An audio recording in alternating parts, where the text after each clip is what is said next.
recuerda darle like, suscribirte y activar la campanita.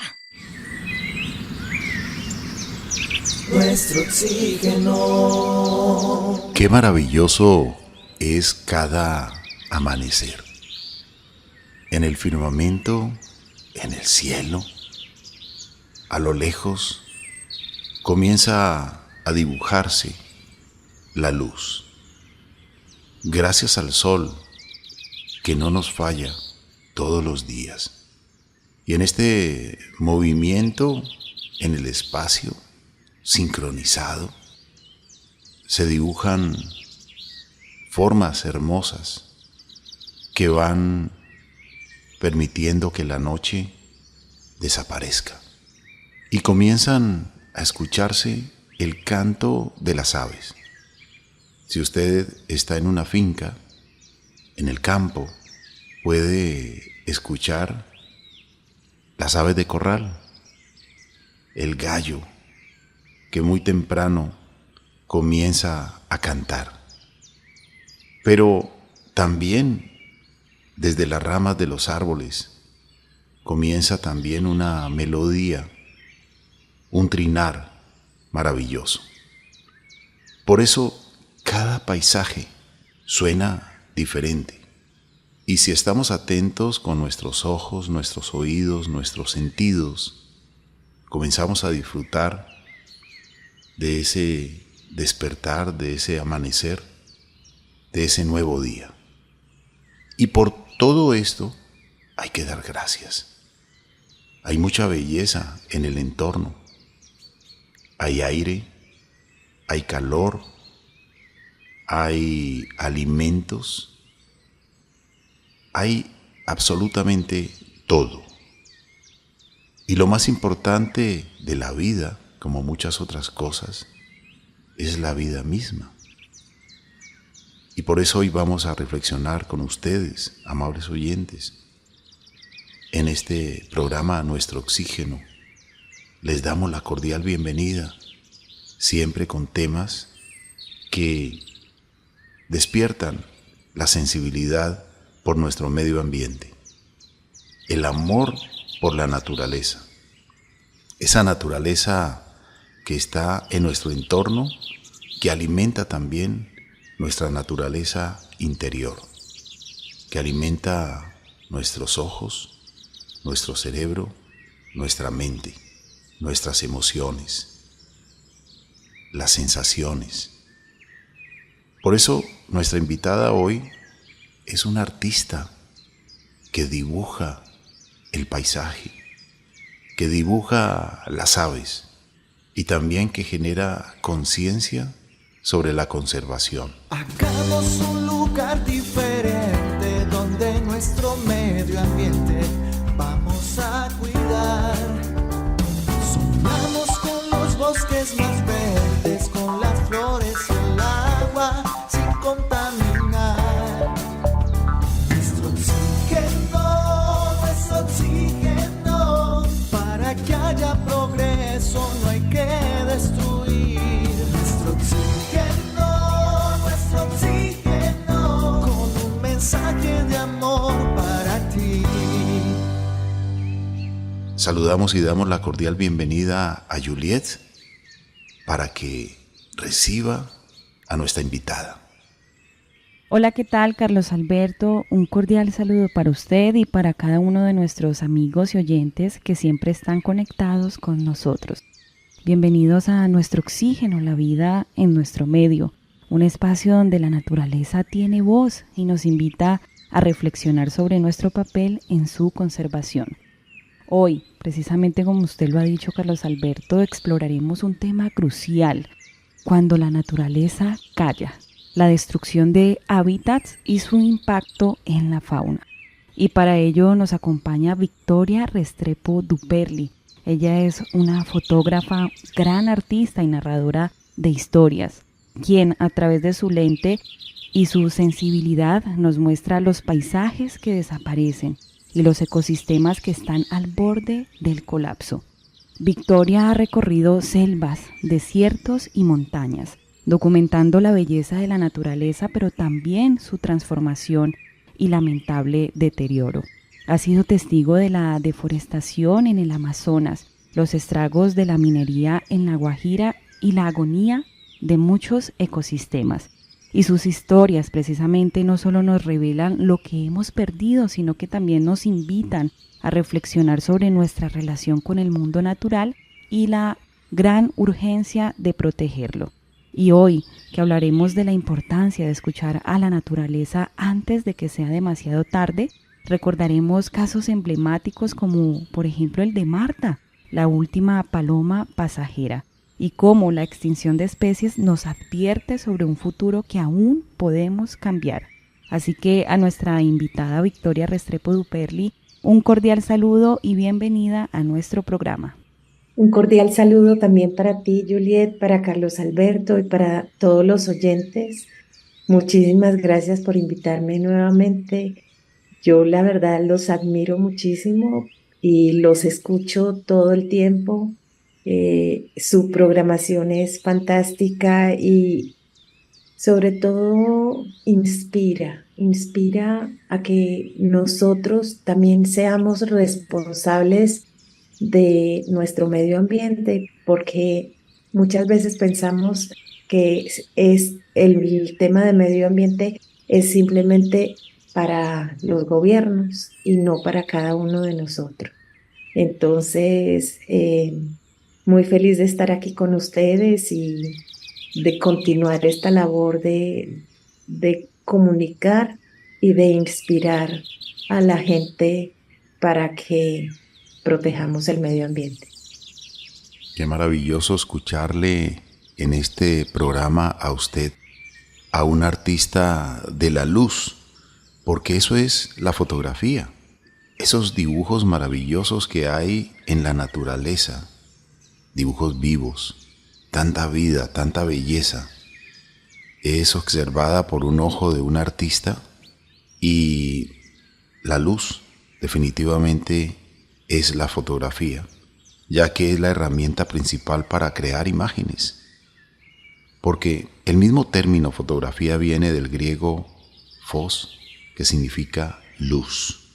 Y esa luz que hay también en el interior del artista para admirar con sus propios ojos, con sus propias cámaras biológicas, las que tenemos todos los seres humanos, todos los seres vivos, con excepción algunas, como la lombriz de tierra, que no necesita ojos porque está prácticamente debajo de la superficie de la luz, está en la oscuridad, pero está cumpliendo una misión maravillosa en cada ecosistema, está haciendo túneles con su cuerpo y tiene 5 pares de corazones y está consumiendo todo el material orgánico, hojas y desechos orgánicos para convertirlos en un potente y poderoso abono.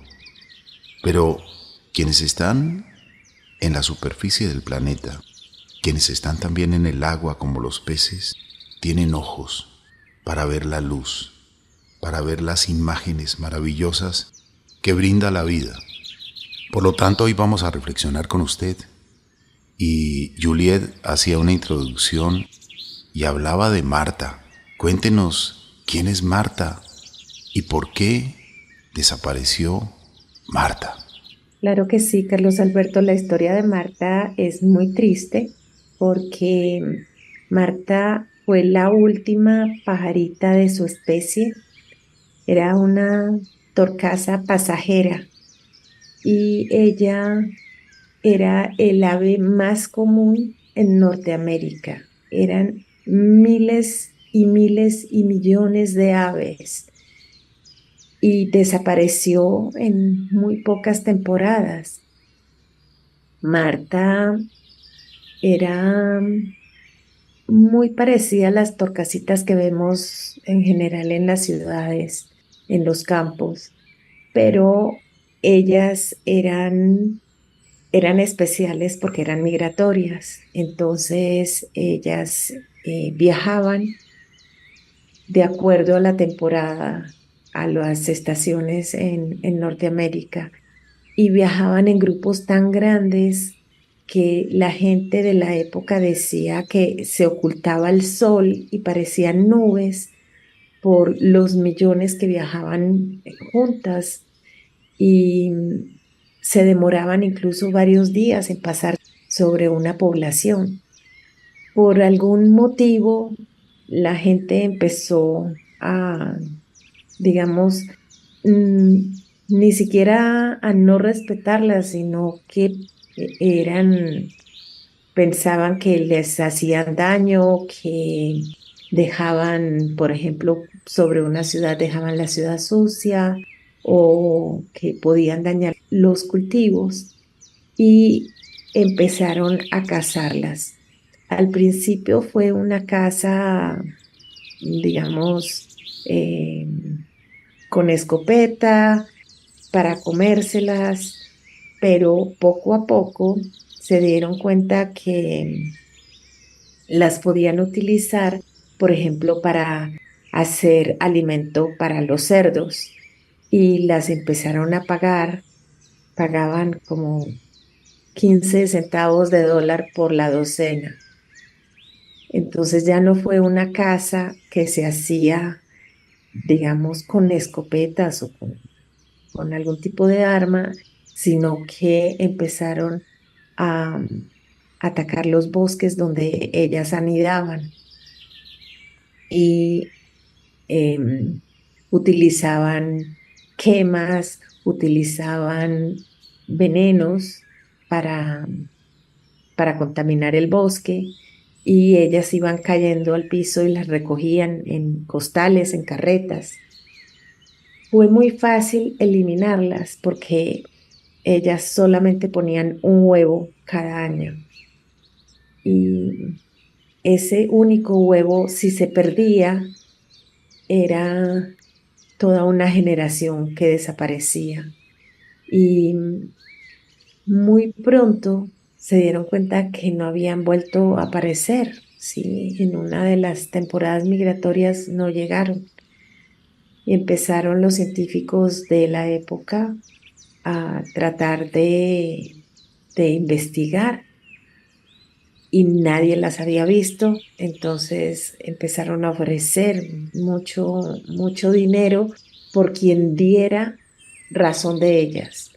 La última pajarita la llamaron Botones porque esa pajarita la mató un niño y su mamá que ella podía como disecar el animal, la guardó y le puso un par de botones por ojos y fue como el único recuerdo que quedó de quién fue el ave más común en Norteamérica. Y ese nombre de Marta fue dado precisamente en honor a Martha Washington, la primera dama de los Estados Unidos de 1789 a 1797. Y, como usted bien lo decía, la extinción de Marta, esta paloma migratoria, fue declarada el 1 de septiembre de 1914, dolorosamente extinta por el ser humano, por la cacería del ser humano. Y aún hoy en día muchas otras especies son perseguidas por la afición, por la cacería con escopeta en Europa, en España, en Francia, en diferentes lugares del planeta. Aún se permite la cacería de ciertas especies y ahí es cuando algunas de ellas comienzan a extinguirse. Anualmente se siguen extinguiendo muchas, pero muchas especies. Sí, desafortunadamente esto es algo que no se detiene. Yo vivo mucha parte del año en los Estados Unidos y allá también es permitida la caza para algunas especies. En general, a principios del siglo XX, la moda empezó a utilizar las aves más bonitas para quitarle las plumas y para confeccionar abanicos, sombreros, y llevaron muchas de las especies más hermosas casi a la extinción. Entonces, especialmente cuando ellas estaban en su temporada de apareamiento, que es cuando ellas tienen las plumas más bonitas, más coloridas o más largas. Y esto llevó a que se sacara una ley que protegía las aves migratorias. Lo que pasó entonces era que cuando ellas salían del territorio de los Estados Unidos, eran cazadas en Centro y Suramérica. Muchas de ellas solamente se reproducían en los Estados Unidos, entonces si no regresaban porque las habían casado, porque muchas de ellas tienen parejas permanentes, entonces ya no se podían reproducir. Y esta ley, digamos, ha protegido algunas especies y ha sido muy importante, pero al mismo tiempo, en los otros países donde ellas migran no existen leyes que las protejan.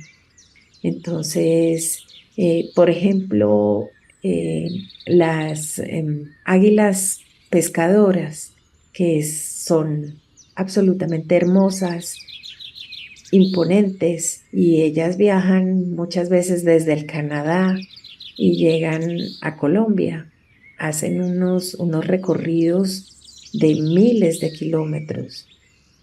Y cuando ellas vienen muy jóvenes, ellas no se regresan en la primera temporada otra vez hacia sus campos de apareamiento que están en el norte, sino que se quedan disfrutando de un año y medio en esta zona, en el trópico.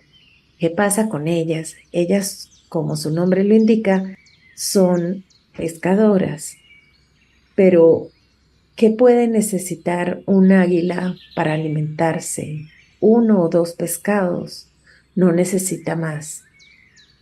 En muchos de los cultivos industriales de peces como tilapias, las matan todavía, o sea, las cazan porque las ven que entran al lago y sacan un pescado.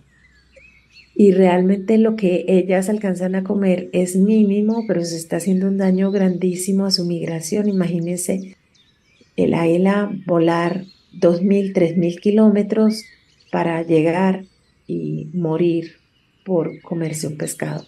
Entonces, todo esto es muy importante que lo tengamos claro, de que el consumo que estas aves hacen de la naturaleza, primero les corresponde porque ellas estaban aquí antes que nosotros, porque son una muestra de la salud de nuestros ecosistemas y porque ellas forman parte de una cadena alimenticia que si se rompe, se van a perder muchas otras especies. Entonces es muy triste que todavía se estén cazando.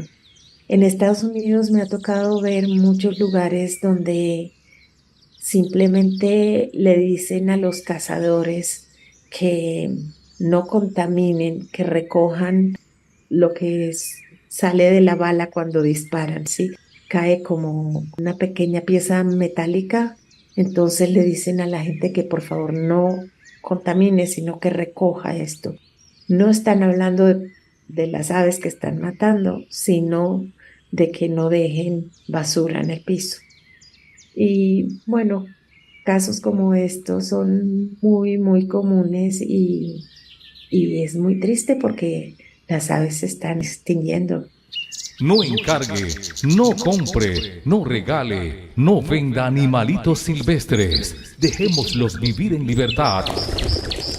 No los dañemos a la naturaleza. Nuestro oxígeno, la vida en nuestro medio. Estimada Victoria, qué importante esto que usted menciona, y además sabemos que los paisajes, usted que es fotógrafa y que ha recorrido tantos paisajes, podemos ver que cambian con el tiempo, pero hoy también estamos viendo cómo desaparecen a un ritmo sin precedentes, y además cada ecosistema es un delicado engranaje en el que la pérdida de una sola pieza de algún ecosistema puede desencadenar lamentablemente un efecto devastador.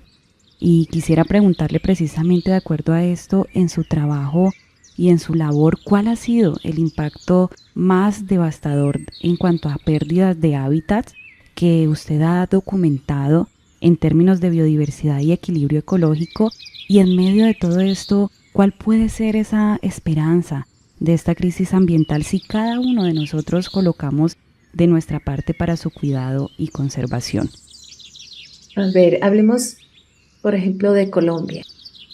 Yo he recorrido, a pesar de que llevo 25 años viviendo por fuera, yo vengo todos los años y me dedico a recorrer, porque este es un país hermoso, maravilloso, con una naturaleza increíble, pero al mismo tiempo, desde que yo empecé a hacer mis recorridos hasta ahora, yo he visto cambios.